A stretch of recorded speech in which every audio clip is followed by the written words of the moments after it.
Didik TV KPM.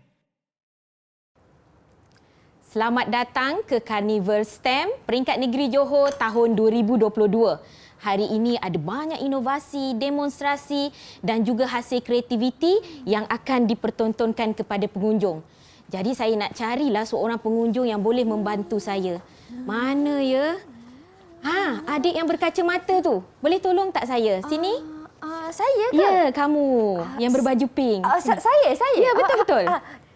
Kenapa? Mari sini adik. Siapa nama adik? Nama saya Mira. Oh, Mira. Jadi Mira boleh tolong saya kan? Tolong apa?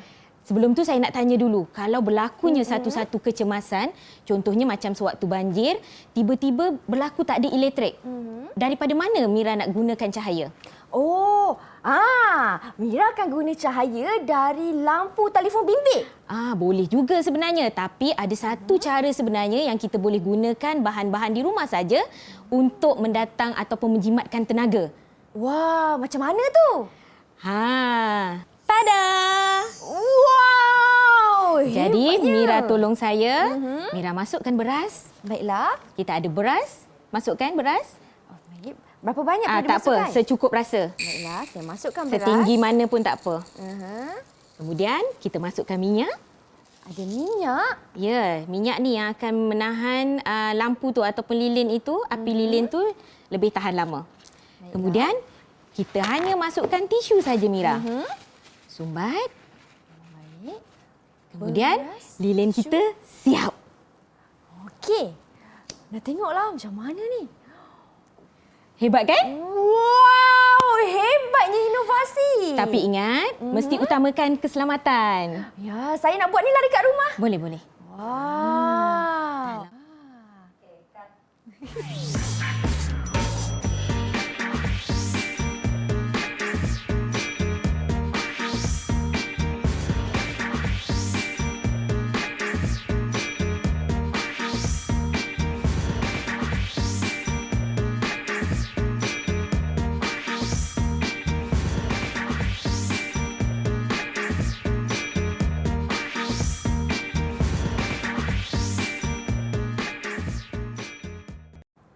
Assalamualaikum. Salam sejahtera kepada semua murid-murid tingkatan 3 yang sedang menonton slot mendengar rendah di Didik TV KPM. Apa khabar? Saya Syamira Nazir. Hari ini saya akan temankan anda semua untuk sama-sama kita belajar mata pelajaran Bahasa Melayu dengan tajuknya Kreatifkan Dirimu. Dan di studio hari ini kita ada seorang guru cemerlang bahasa yang akan bersama dengan kita iaitu Cikgu Nur Faraliza. Assalamualaikum Cikgu. Waalaikumsalam Mira, apa khabar? Khabar baik. Cikgu apa khabar? Baik, Alhamdulillah. Baik, dan tak lupa juga turut serta bersama dengan kami di studio pada hari ini. Kita ada seorang cikgu juru bahasa isyarat iaitu Cikgu Siti Zubaida Ahmad dari Sekolah Pendidikan Khas Kuantan, Kuantan Pahang.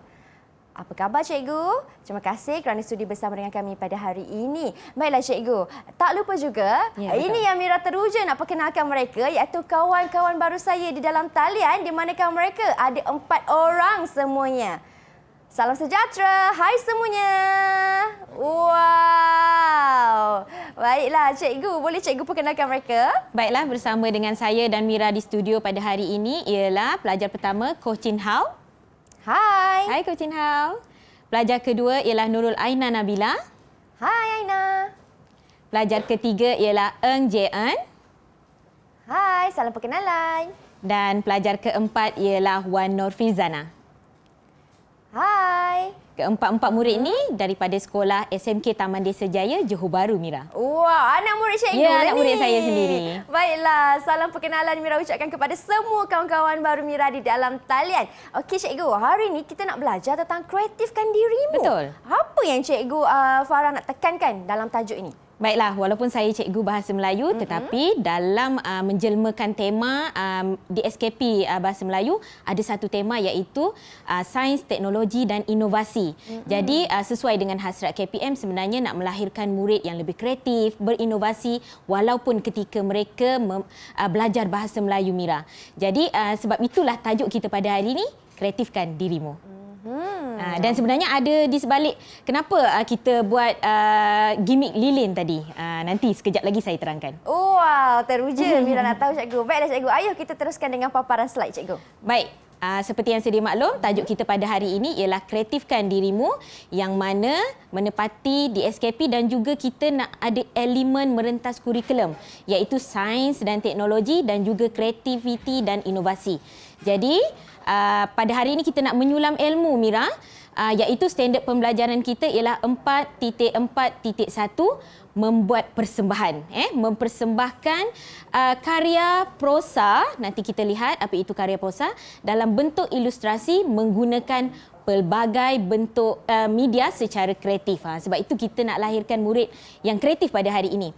Dan hasil pembelajaran kita pada akhir siaran, murid dapat menyatakan maklumat dalam prosa secara tersusun dan kemudian mempersembahkan karya prosa itu dalam bentuk ilustrasi menggunakan pelbagai media. Jadi saya terangkan sedikit sebab kita bila nak capai sesuatu hasil pembelajaran, kita kena faham apa itu standard pembelajaran yang kita nak capai. Jadi menurut laman sesawang PRPM ataupun Pusat Rujukan Persuratan Melayu, prosa ni bermaksud karangan yang bertulis tetapi bukan dalam bentuk sastra ataupun sajak. Jadi apa-apa petikan secara umum kita panggil dia karya prosa lah. Dan kemudian apa itu ilustrasi, sebab kita nak mempersembahkan ni dalam bentuk ilustrasi. Jadi ilustrasi ni tak kisahlah dalam bentuk gambar, lukisan, komik, kartun, asalkan dia menerangkan maklumat yang ada pada karya prosa itu. Dan akhir sekali, media. Media ini ialah seperti yang kita sedia maklum, alat atau perantara ataupun wahana supaya maklumat itu tercapai. Jadi zaman sekarang, Mira, kita ada macam-macam media secara interaktif yang boleh digunakan oleh murid supaya mereka dapat mempersembahkan karya mereka secara kreatif nanti. Ya. Okey, saya teruskan. Jadi sebenarnya sesi pembelajaran pada hari ini berkisar tentang 3 aktiviti utama. Yang pertama ialah menyatakan maklumat penting pada prosa bertajuk Jom Hasilkan Lilin. Kenapa karya ini dipilih? Kerana menepati tema kita iaitu kreativiti dan juga inovasi. Dan kemudian aktiviti 2, menyediakan persembahan. Bila nak buat persembahan, murid-murid kena bersedia menggunakan pelbagai media dan akhir sekali mereka akan membentang apa dia persembahan mereka. Jadi Mira, untuk kita mendapatkan sesuatu maklumat ataupun menterjemahkan maklumat, ada banyak sebenarnya teknik bacaan yang diajar oleh guru di sekolah. Antaranya teknik bacaan asid, teknik bacaan KWLH dan teknik bacaan QUAC. Apa itu QUAC? Macam bunyi itik kan? QUAC ni sebenarnya akronim daripada perkataan Q, U, A, C dan juga K. Q ini sebenarnya murid-murid akan menanda question mark ataupun tanda soal pada idea yang mereka tak faham, perkataan yang mereka kabur. Jadi mereka tandakan Q. Kemudian kita ada U, mereka akan gariskan kepada sesuatu takrif tertentu. Ada A, murid akan menggunakan tanda asterisk jika ada maklumat yang menarik ataupun penting. C, murid akan membulatkan kepada definisi yang penting. Dan akhir sekali K, kata kunci, murid akan menanda K kepada kata kunci yang mereka jumpa.